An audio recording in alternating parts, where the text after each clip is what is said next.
학력, 소위 이제 서류상의 스펙이라는 게 직무 성과와 상관관계가 전혀 없다는 거. 프로그래머들은 그냥 코딩 테스트, 프로그래밍 잘해야 되니까 코딩 테스트하고, 그래픽 하시는 분들은 본인이 그동안 작업했던 포트폴리오를 받고, 기획자들은 본인이 쓴 시나리오만 한번 받아보자. 아, 그러니까 고졸자들도 한 반 정도 된다고요? 반 이상이었던 것 같아요. 거의 한 60% 이상.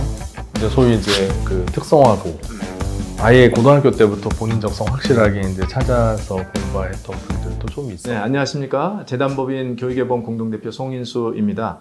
저희는 기업의 채용 문화를 바꿔서 이것이 우리 교육에 영향을 주고 또 교육이 달라지도록 하기 위해서 시작된 단체입니다. 그래서 저희가 학벌에 의지하지 않는 좋은 채용을 하는 기업 찾기 캠페인을 저희가 시작하게 되었고요. 오늘 저희가 소개할 그 기업은 엔픽셀이라는 기업입니다. 이번 엔픽셀에 신입 공채에 지원하는 그 분들이 1,500명이 넘는다고 이야기를 하니까 한 뭐 100대 1 정도 될까요? 이 정도로 그 굉장히 경쟁률도 높은데, 그럼에도 불구하고 이 모든 그 채용의 과정을 출신학교나 학력을 보지 않는 그런 방식의 100% 블라인드 채용을 실시하고 있다는 점이 의미 있다. 자, 그래서 오늘은 박세헌 경영지원 총괄님을 모시고 엔픽셀의 채용 문화와 철학과 그리고 운영 과정을 같이 이야기 나누는 시간 갖도록 하겠습니다. 예, 반갑습니다. 네, 안녕하세요. 네, 감사합니다. 예, 간단하게 본인 소개를 해주시면 감사하겠습니다. 네, 저는 박세헌이라고 하고요. 현재는 엔픽셀 경영지원 헤드 역할을 하고 있습니다. 저도 사실 첫 회사는 대기업이었고요. 네. 근데 제가 아마 현대자동차 공채 마지막 기수, 그리고 두 번째 회사가 네이버였고요. 세 번째 회사가 이제 게임 회사인 NC소프트, 그리고 그 이후에 배달의 민족 당근마켓 거쳐서 작년 초부터 이제 엔픽셀에서 일하고 있습니다. 자, 그러면 이 엔픽셀이라고 하는 기업, 저처럼 아무것도 모르는 시청자일 수 있고 학부모들일 수도 있는데요. 또 교육계 인사일 수도 있습니다. 좀 쉽게 회사를 좀 알려주시죠. 엔픽셀은 이제 5살 된 회사입니다. 만으로는 4년. 2017년 9월에 창업을 했고, 초기에 창업을 했던 멤버들은 게임판에서 잔뼈가 굵은 분들이셨어요.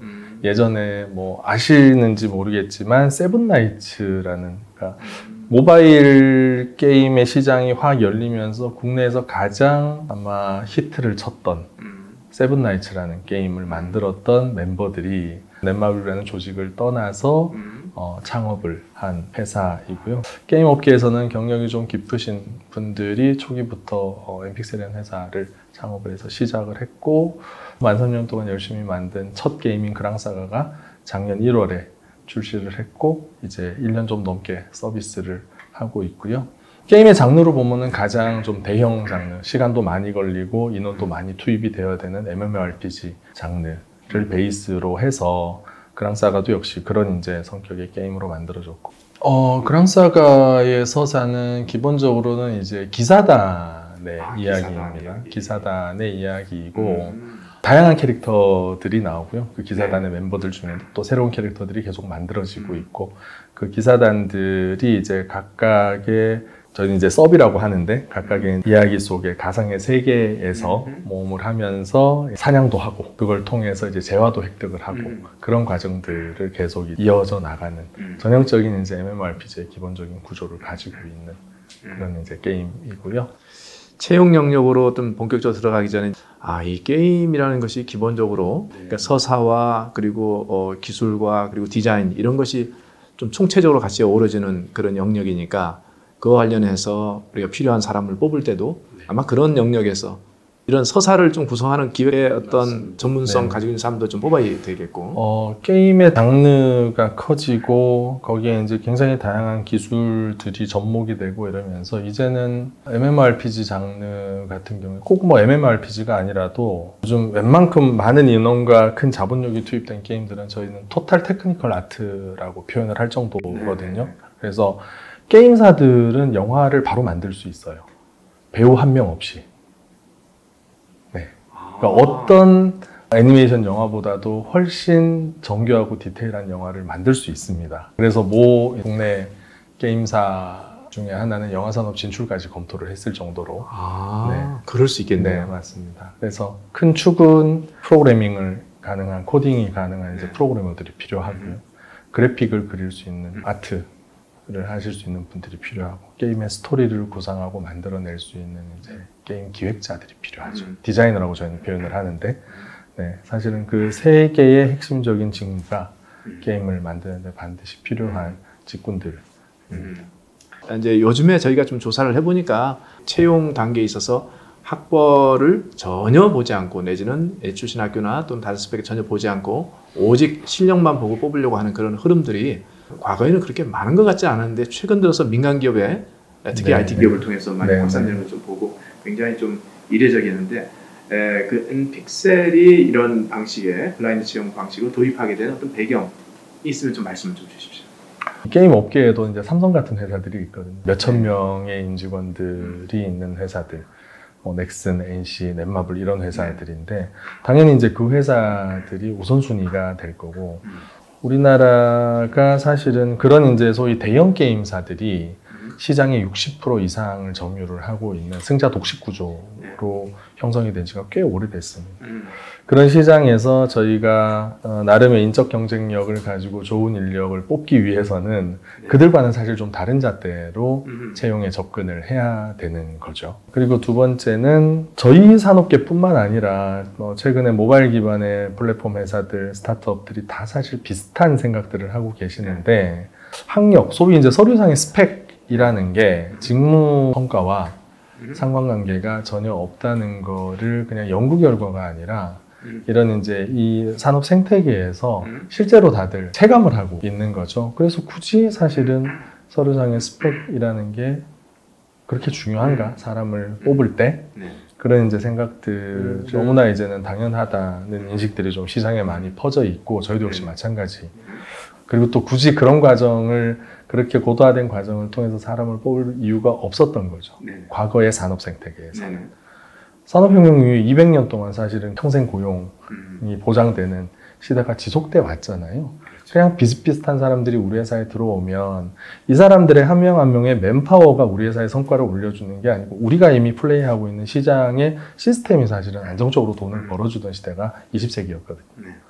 그러면 기왕이면은 뭐 누구를 뽑아도 잘 교육만 시켜가지고 적응시키면 그냥 회사가 기대하는 정도의 퍼포먼스가 나는 시대였기 때문에 기왕이면 그러면 좋은 학교 나온 사람 뽑아 이렇게 됐던 거죠.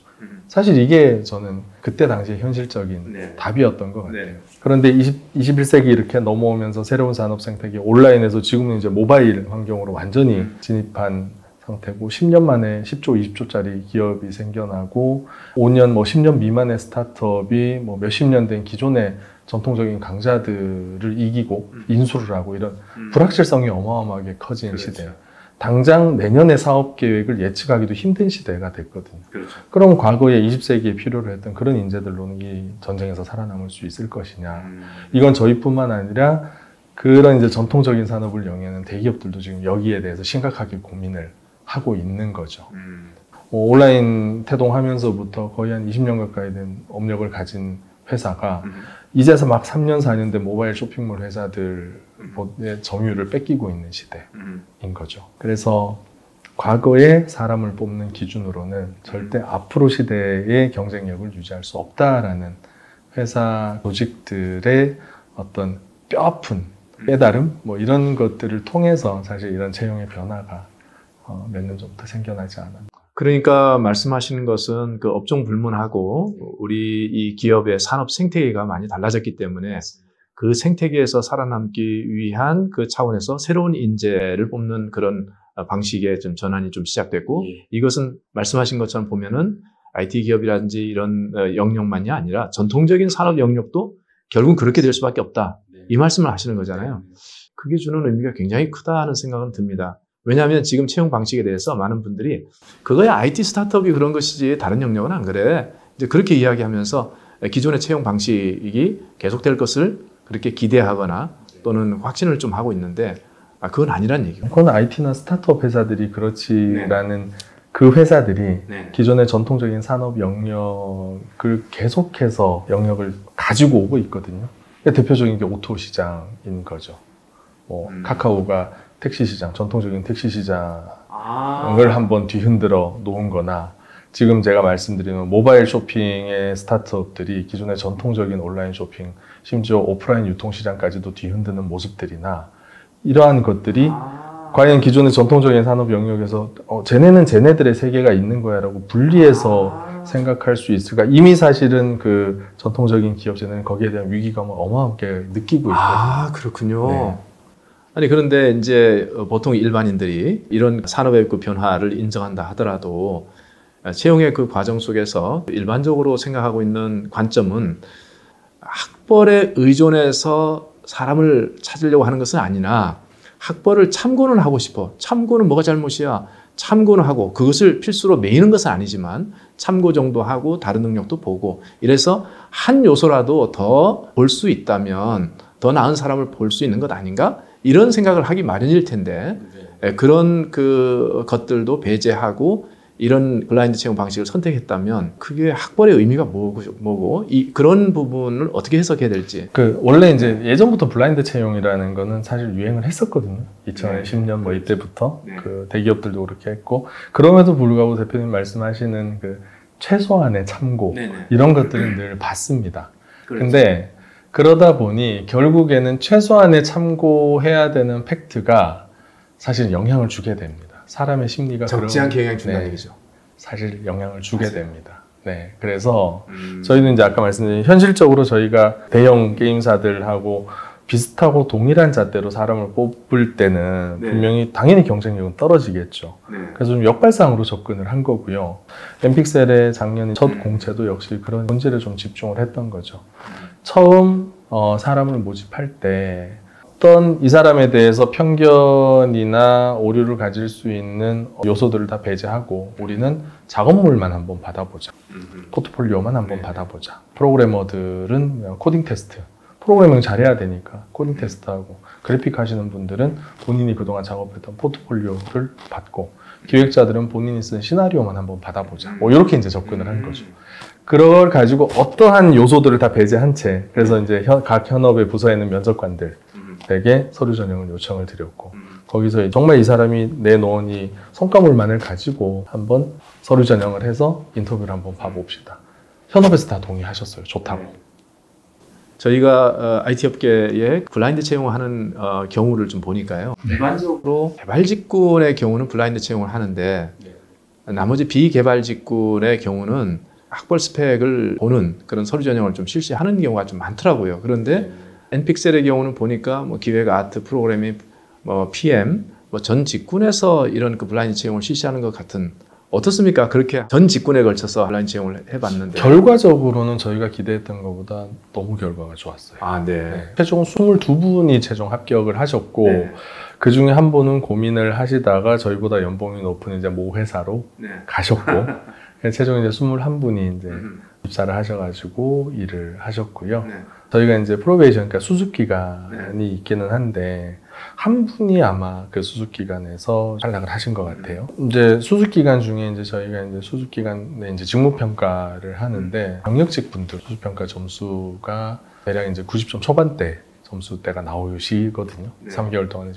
근데 공채 출신 분들의 평균 점수가 95점 이상이 나왔어요. 경력직. 그래요? 경력직보다 더 높아요? 본인들의 직무 만족도도 높았고 또 같이 일을 했던 해당 부서의 만족도도 굉장히 높았고 일반적으로 저희가 상시 채용하는 신입, 주니어급 인력보다도 훨씬 퍼포먼스가 잘 난다. 는 다른데 그걸 고려한다 하더라도 작년에 처음 공채를 시도를 해서 최종적으로 이제 뽑히신 분들에 대한 결과에 대한 회사의 만족도 이런 거는 저희가 그냥 스스로 자평하기에도 굉장히 첫 시도치고는 성공적이었다. 우리 산업군의 그 생태계 변화 때문에 그런지 협업에 대한 강조를 유난히 많이 하는 것을 많이 봤습니다. 그러니까 개인 혼자 잘하는 것이 중요한 것이 아니고 함께 그 소통해서 성과를 계속 키워가는 그런 능력들을 좀 많이 게임업뿐만 아니라 지금 새로운 산업 생태계를 구성하는 인더스트리에서 플레이하는 회사들은 사실 그게 굉장히 중요한 중에 하나입니다.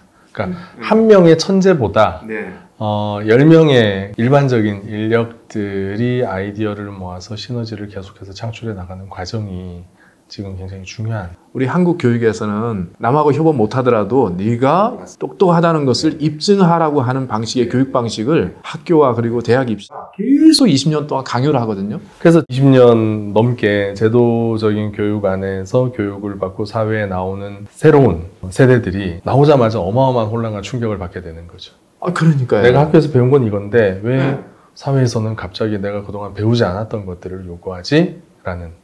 당연히 교육이라는 게 실제로 산업계의 빠른 변화를 따라잡지는 못하거든요. 그러니까 내부의 구성원들끼리 경쟁을 하는 그 패러다임은 1000년 초반, 우리나라 같은 경우에는 이제 IMF 터지면서 본격적인 저성장 시대가 도래되고 구조조정 막 일어나고 그때 강조되었던 내부 경쟁이라는 건 왜 내가 살아남아야 되니까.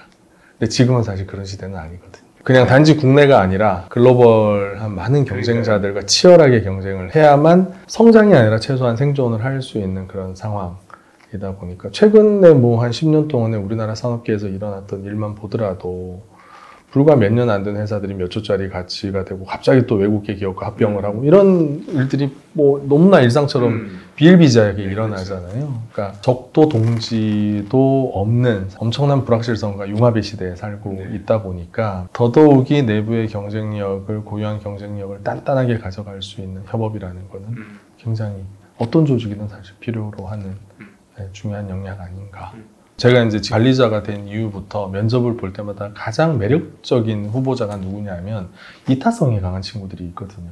지금은 물질적으로 풍요로운 세대가 되면서 소위 M세대, G세대들의 부모님들은 본인들의 성장 과정에서 부족했던 것들을 자식들한테 자꾸 미러링을 하는데 늘 강조하는 게 뭐냐면 네가 가장 소중해예요. 네가 가장 소중해. 넌 어디 가서도 당당하게 하고 싶은 얘기 다 해. 뭐 이런 얘기들을 한단 말이죠. 그런데 거기서 하나만 더 나가면 네가 소중한 만큼 남도 소중해라는 얘기를 하는 부모님들은 별로 없어요. 그러다 보니까 아까도 말씀드렸지만 그런 과정에서 커왔던 이 친구들이 학교를 졸업하고 사회에 나오면 각자 그런 얘기를 들었던 나보다 잘난 사람들이 너무나 많은 거죠. 거기서 날 충격을 받게 되는데 그러다 보니 저희 어릴 때는 당연하게 생각했던 남 배려해라. 네가 한번 양보해라. 더 크게 돌아온다. 이런 것들이 좀 몸에 배어있는 후보자들이 굉장히 눈에 띄거든요. 그게 결국에는 이제 집단에서는 협업으로 이어질 수가 있고요. 그건 엠픽셀이니까 그런 것이지 우리 회사는 달라 또 다른 곳은 달라라고 하는 부분에서 또 다른 이야기를 하신 분들에게는 무슨 말씀을 좀 주신다면 어떻습니까? 분명히 회사마다 맞는 옷은 있을 것 같고요. 그렇겠죠. 우리한테 맞는 옷을 찾아가는 과정에서 자꾸만 안 되는 이유를 찾는 것보다는 한번 해보자, 되는 이유를 자꾸만 찾고 새로운 좀 접근을 하는 그런 시도가, 그런 노력이나 고민이 또 결국에는 이제 또 협업 얘기 나오고 시너지 얘기 나오는데 그런 고민들이 좀 중요한 거 아닐까. 남들이 하는 거 그대로 따라하면 안전하긴 합니다. 그런데 절대로 경쟁 우위를 가져가지는 못하는 건 분명하거든요. 그러면 각자 어떤 조직이든 가지고 있는 상황 속에서 다른 관점에서 접근하는 그런 고민들을 좀 많이 해보시면 그 과정에서 물론 실패도 할 수 있겠죠. 하지만 그 실패의 데이터나 경험들이 쌓이게 되면 결국엔 또 어느 순간에 또 좋은 결과도 또 나오지 않을까. 이렇게 채용 과정을 좀 거쳐서 나중에 뽑아서 만족도 하셨다고 하는데 실제 선발된 그 인원들의 그 결과를 좀 볼 때 이런 전공 분포라든지 어떤 여러 가지 그 다양성이라는 그 기준에서 어떤 의미 있는 변화가 좀 있다고 확인이 되던가요? 대졸자가 몇 명이었고 고졸자가 몇 명이었고 뭐 이런 거 많이 물어보시거든요. 반반이었던 것 같아요. 그러니까 고졸자들도 한 반 정도 된다고요? 반 이상이었던 것 같아요. 거의 한 60% 이상. 그러니까 이제 소위 이제 그 특성화고.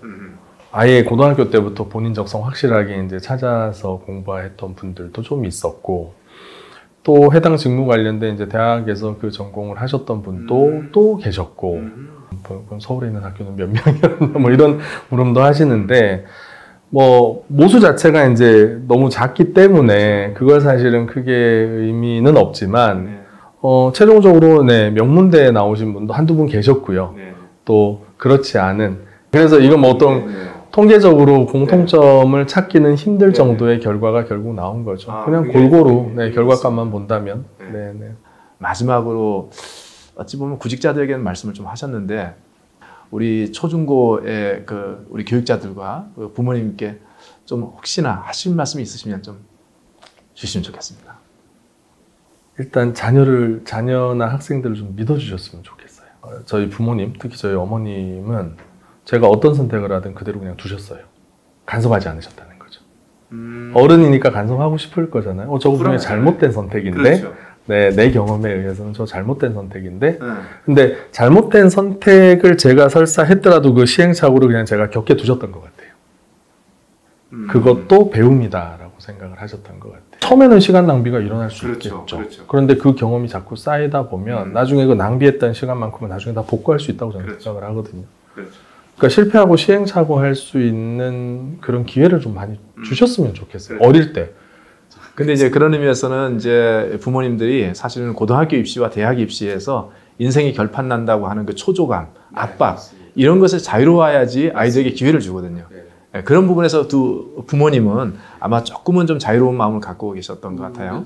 자, 좀 마무리하도록 하겠습니다. 오늘 엔픽셀에 와서 엔픽셀의 채용의 전 과정을 함께 좀 살펴보면서 굉장히 좀 중요한 통찰을 오늘 좀 경험하기도 했고, 저희가 오랫동안 생각하고 저렇게 가야 된다라고 하는 그런 그 부분의 채용 방식이 오늘 엔픽셀에서 이게 구현되고 있는 것을 보고 굉장히 좀 놀랐고, 이런 방식의 채용이 정말 그 IT 기업은 말할 것도 없이 박세현 총괄님께서 말씀하신 것처럼 전통적인 산업이나 대기업이나 모든 영역이 이제는 융합의 시대로 가고 있으니까 그렇게 간다면 우리 초중고 교육도 달라질 것이고 가정교육 또 부모님들의 그 아이를 바라보는 관점 이런 분의 변화가 정말 빨리 오겠구나 하는 생각이 들고, 그래서 여러분들이 오늘 이 영상을 통해서 좀 새로운 그 관점으로 우리 자녀와 교육을 바라보는 소중한 출발이 되면 좋겠다 그렇게 생각이 듭니다.